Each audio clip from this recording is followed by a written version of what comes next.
সুপ্রিয় শিক্ষার্থীবৃন্দ, মাহবুব গণিতগড় টাঙ্গাইলে সবাইকে স্বাগত।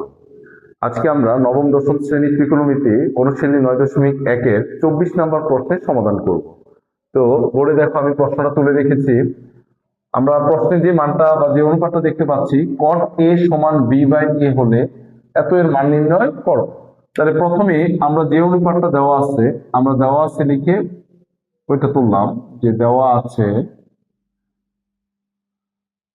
cot a সমান b by a।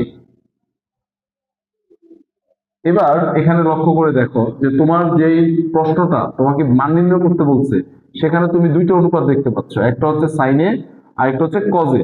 sin a cos a, তার মানে sin cos। তাহলে cot এর কোন সূত্রটার মধ্যে sin cos এর সম্পর্ক আছে? তাহলে নিশ্চয়ই তুমি জানো যে cot মানে হচ্ছে কি cos বাই sin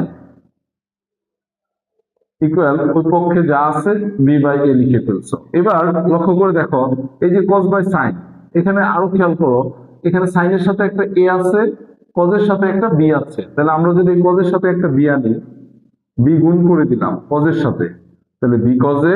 আবার sin এর সাথে যখন a গুণ দিব, নিশ্চয়ই কি হবে a sin a। এই যে এখানে দুইটা b বাই a গুণ করলাম, নিশ্চয়ই এখানে যদি আরেকটা করে b আসে, নিশ্চয়ই b ইন্টু b, এবং a এর সাথে যখন আরেকটা a আসবে, নিশ্চয়ই a ইন্টু a। তার মানে এখানে তুমি কি করেছো, লব এবং হরকে b বাই a দ্বারা গুণ করেছো। এবার আবার প্রশ্নটার দিকে লক্ষ্য করে দেখো যে এখানে কিন্তু a আছে আগে, a sin এটা আগে, এবং b cos a আছে পরে। তাহলে আমরা একটু বুদ্ধি করে কি করব, আমরা এটাকে উল্টিয়ে দেই। যদি আমরা এটাকে উল্টিয়ে দিই, তাহলে a sin a লব হরকে এবং হর লবের জায়গায় চলে আসে, নিশ্চয়ই ডান পক্ষ একই কাজ হবে, এবং সাথে সাথে আমরা গুণটাও করে ফেলি। a স্কয়ার করে সে উপরে উঠে গেছে, এবং b স্কয়ার সে নিচে চলে আসছে। এই যে এবার আমরা এখানে আরেকটা বিষয় লক্ষ্য করে দেখো, এই যে a sin a minus b cos a, তার মানে আবার a sin a plus b cos a। তার মানে এখানে দেখো তো একটা যোজন বিয়োজন একটা কাজ করেছে কিনা। তাহলে আমরা এখানে কিন্তু আগে একটা বিয়োজনে একটা কাজ করতে পারি, a sin a।